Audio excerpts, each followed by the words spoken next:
Olá, tudo bem? Continuamos aqui o nosso curso de prática civil. Agora nós já analisamos lá a petição inicial, contestação, os recursos mais importantes e vamos falar sobre embargos à execução. Isso mesmo, como construir uma peça de embargos à execução.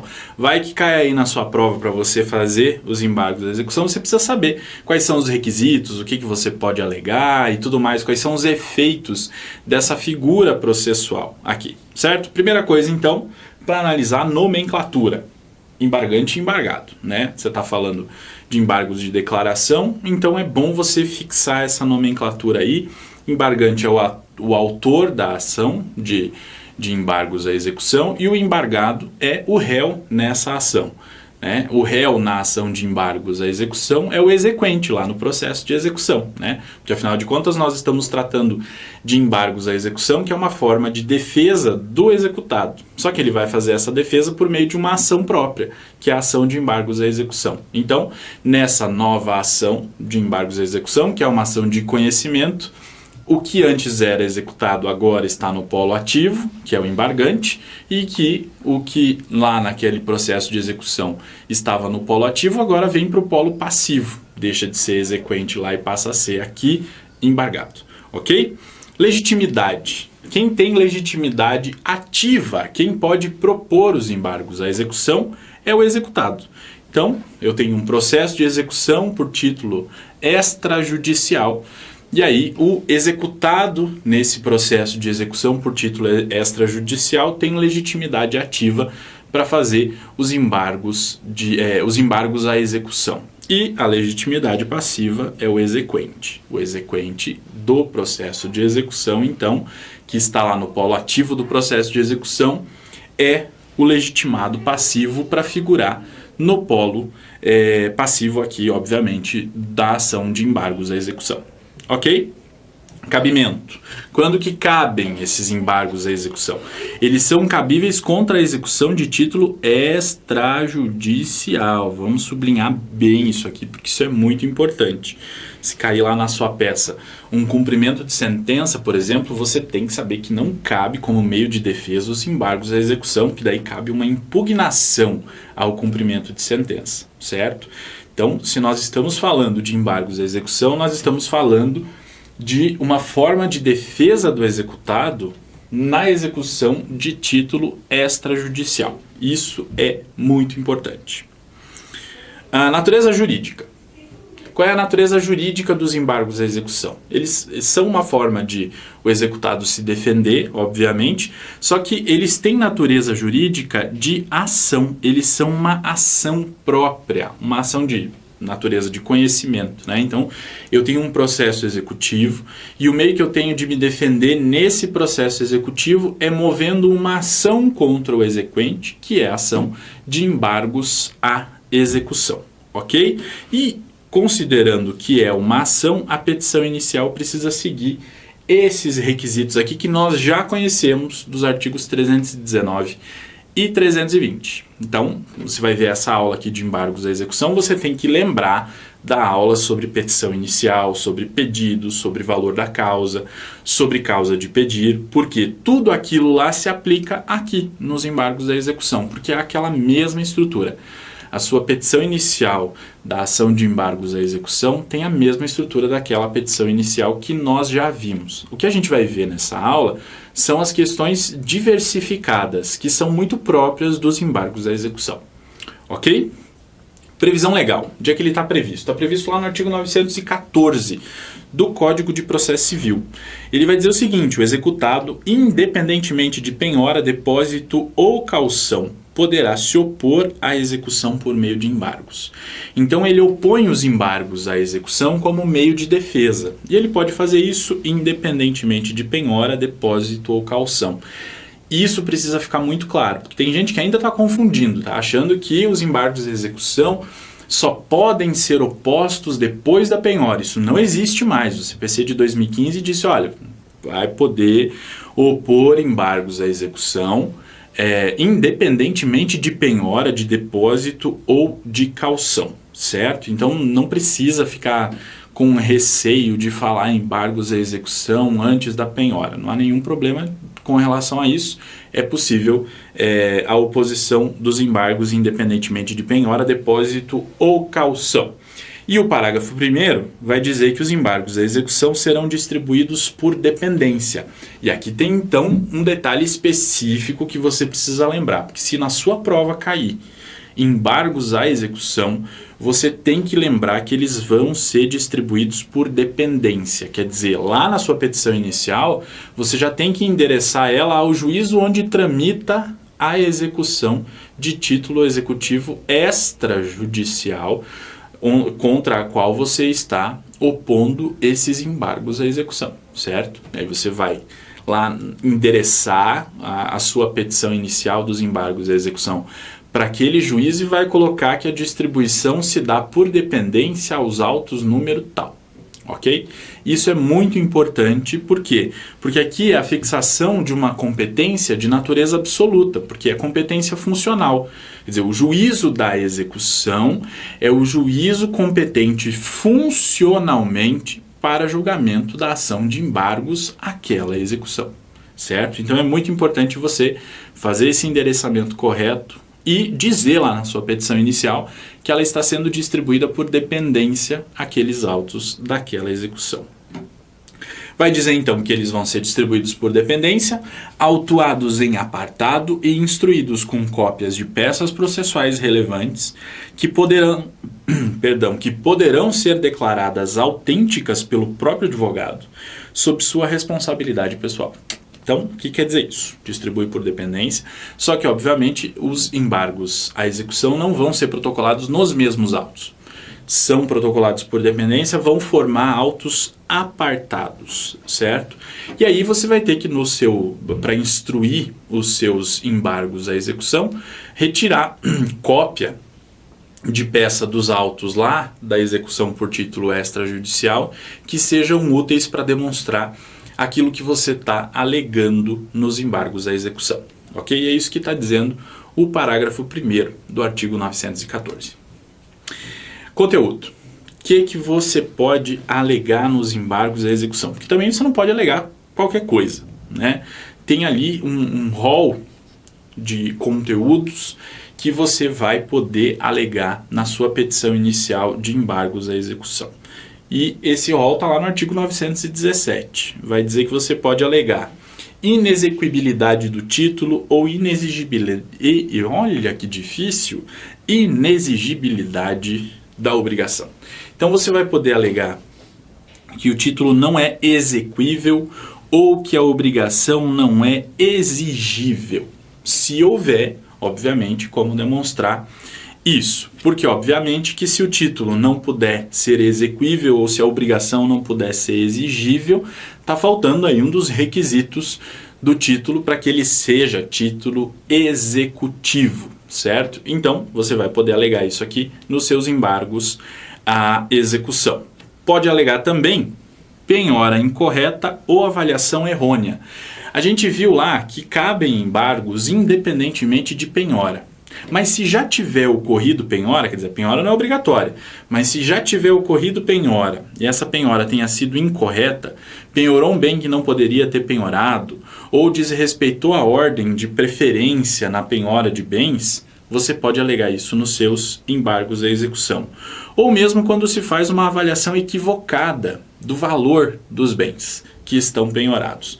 Fez uma avaliação equivocada, imagina lá, você é o executado, embargante, e você tem um imóvel, e esse imóvel foi penhorado. Tem lá, esse imóvel, um valor de 2 milhões de reais.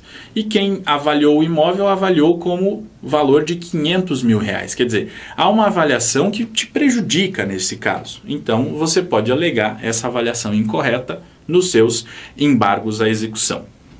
O inciso 3 vai dizer que você pode alegar nos seus embargos o excesso de execução ou acumulação indevida de execuções. Então, seguinte, quando o exequente cobra um valor um valor maior do que aquele que ele poderia ter executado por meio daquele título, nós temos o chamado excesso de execução. Isso acontece quando há uma discrepância entre os cálculos apresentados pelo exequente e a realidade. Às vezes ele computa juros compostos e não é o caso de juros compostos, ou faz a incidência de correção monetária a partir de uma data incorreta, isso gera um excesso de execução. Você vai poder alegar isso aqui nos seus embargos à execução. Obviamente que se você alegar isso, você vai ter que apresentar uma conta diferente, né? Um demonstrativo de cálculo que indique um valor diferente daquele que o exequente apresentou lá na sua inicial de execução. Ou você pode alegar também acumulação indevida de execuções. Então, aqui para a regra da execução, valem as mesmas regras da acumulação de pedidos que a gente já viu, inclusive. E que eu recomendo que você volte lá atrás e reveja sobre acumulação de pedidos. É possível acumular várias execuções no mesmo processo, desde que se respeitem aqueles requisitos para acumulação de ações. Se houver uma acumulação indevida, aí você pode alegar isso nos seus embargos à execução. Além disso, o inciso 4 vai dizer que o embargante pode alegar retenção por benfeitorias necessárias ou úteis nos casos de execução para entrega de coisa certa. Então, vamos imaginar lá que o executado, embargante, está sendo acionado judicialmente numa execução por título extrajudicial para entrega de coisa certa, só que ele fez benfeitorias nessa coisa, fez benfeitorias necessárias.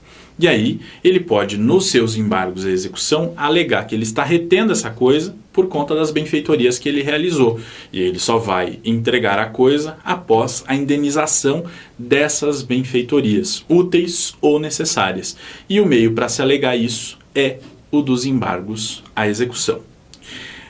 Prosseguindo, 917 vai dizer que você pode alegar ainda nos seus embargos a incompetência absoluta ou relativa do juízo da execução. Então, se o processo de execução foi proposto em um juízo equivocado, né, por algum dos critérios de distinção de competência que não foi analisado corretamente pelo exequente, você pode alegar essa questão aqui nos embargos à execução.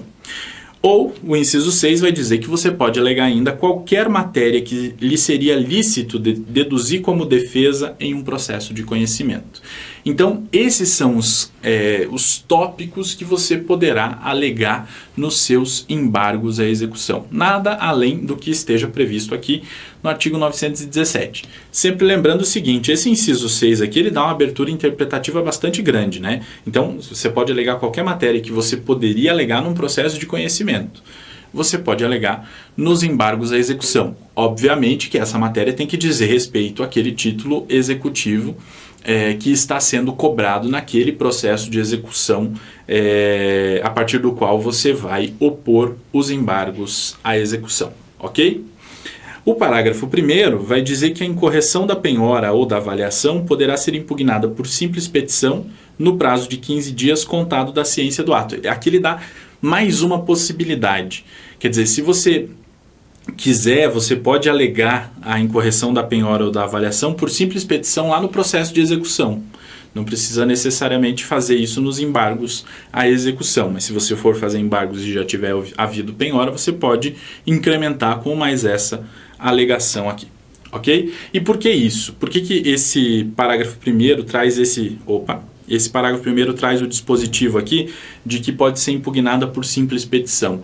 Porque, via de regra, os embargos à execução, nesses casos, acabam sendo feitos antes da penhora, né? Então, se a penhora for feita depois dos embargos à execução, aí eu posso alegar uma eventual incorreção da penhora ou da avaliação por uma simples petição, porque senão eu teria que ter uma outra ação de embargos à execução e não faria nenhum sentido, ok? Está dizendo ali, o parágrafo 2º, quando que vai haver excesso de execução, para complementar o que está disposto lá no inciso 3 do artigo 917, tá? Que fala que é cabível os embargos de execução são cabíveis quando houver excesso de execução. E o parágrafo 2º, então, vai dizer quando que há esse excesso. Inciso 1, quando o exequente pleiteia quantia superior à do título, quantia maior do que do título, há excesso à execução. Quando ela recai sobre coisa diversa daquela declarada no título, né? Então o título estabelece que se deve entregar uma coisa determinada, certa e determinada, e aí eu estou pedindo outra coisa, então eu tenho excesso de execução. Quando ela se processa de modo diferente do que foi determinado no título. Quando o exequente, sem cumprir a prestação que lhe corresponde, exige o adimplemento da prestação do executado.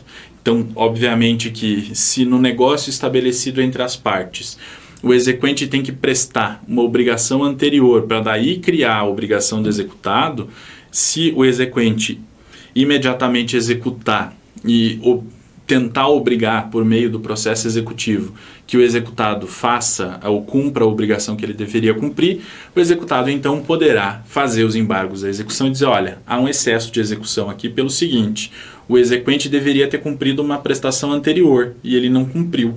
Se ele não cumpriu a anterior, eu não posso cumprir a posterior. Então, nesse caso, há excesso de execução. Ou quando o exequente não prova que a condição se realizou. Então, quando era uma obrigação condicional, né, e o exequente não demonstrou que a condição foi satisfeita, a fim de que ele possa exigir, então, a prestação da obrigação pelo executado. Isso se pode alegar, então, nos embargos à execução na qualidade de excesso de execução.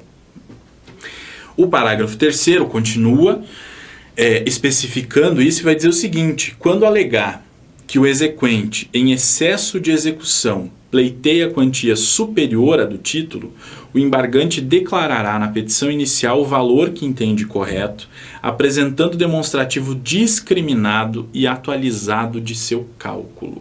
Então, não basta só eu dizer, lá no caso de dizer que há um excesso de execução, que o exequente está cobrando um valor a maior, eu preciso dizer qual é o valor a maior. Eu preciso então especificar qual seria o valor devido, né? Qual seria o valor em excesso, naquele caso, por meio da apresentação de um demonstrativo discriminado e atualizado do cálculo. O parágrafo 4º vai dizer que, não apontado o valor correto ou não apresentado o demonstrativo, os embargos à execução 1. Serão liminarmente rejeitados sem resolução do mérito se o excesso de execução for o seu único fundamento. Então, se a única coisa que você está alegando é excesso de execução, porque o exequente está cobrando algo a mais, você tem que fazer a apresentação ali do valor que você entende que está superando o valor da dívida, ou apresentar demonstrativo de cálculo, que se você não fizer isso, os seus embargos vão ser liminarmente rejeitados. Ok? E 2, serão processados se houver outro fundamento, mas o juiz não examinará a alegação de excesso de execução. Então, para o juiz examinar essa alegação, precisa ter a indicação do valor que você entende em excesso de execução. Sem isso, não tem conversa, o juiz não vai analisar o seu pedido. Ok? Então é muito importante. Se cair aí no seu exame de ordem, embargos à execução, excesso de execução, você tem que fazer constar de forma muito clara na sua petição inicial de embargos à execução qual é o valor que está sendo cobrado em excesso. Ok?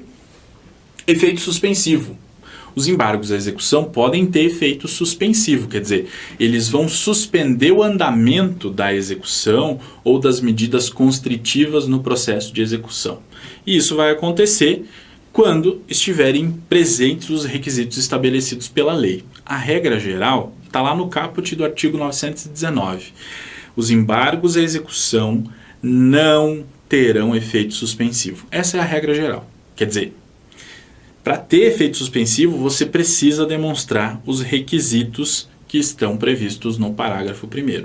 Sem a demonstração disso na sua peça, e aí lá na construção da sua petição inicial, você vai ter que abrir um tópico específico para falar do efeito suspensivo que os embargos à execução possam ter, certo? E o parágrafo 1º, então, vai dizer que o juiz poderá, a requerimento do embargante, então é necessário o requerimento do embargante, o juiz não vai poder, nesse caso, conceder o efeito suspensivo de ofício nos embargos à execução, atribuir efeito suspensivo aos embargos quando verificados os requisitos para a concessão da tutela provisória e desde que a execução já esteja garantida por penhora, depósito ou caução suficientes.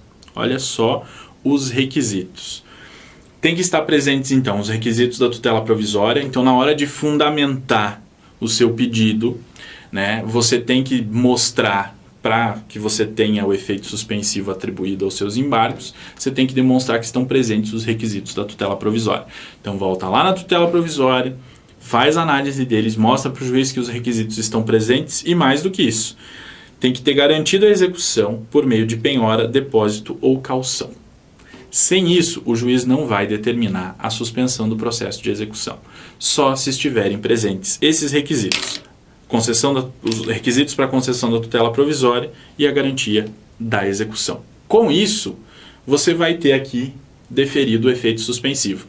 E aí, lá naquela montagem da sua petição inicial, você vai seguir aquela ordem normal da petição inicial e faz um último tópico lá antes dos pedidos para justificar o seu pedido de efeito suspensivo. E daí, na hora de fazer os pedidos, você pede o efeito suspensivo, porque você quer que o juiz atribua efeito suspensivo aos seus embargos já no início do processo, e aí formula os pedidos do mérito da sua ação de embargos à execução, que vão depender, obviamente, de algum desses conteúdos previstos aqui no artigo 917. Você pode acumular várias hipóteses aqui, né? Você pode acumular várias dessas hipóteses previstas nos vários incisos do artigo 917, ou você pode fazer com base apenas um desses argumentos previstos aqui. Vai depender do seu caso concreto.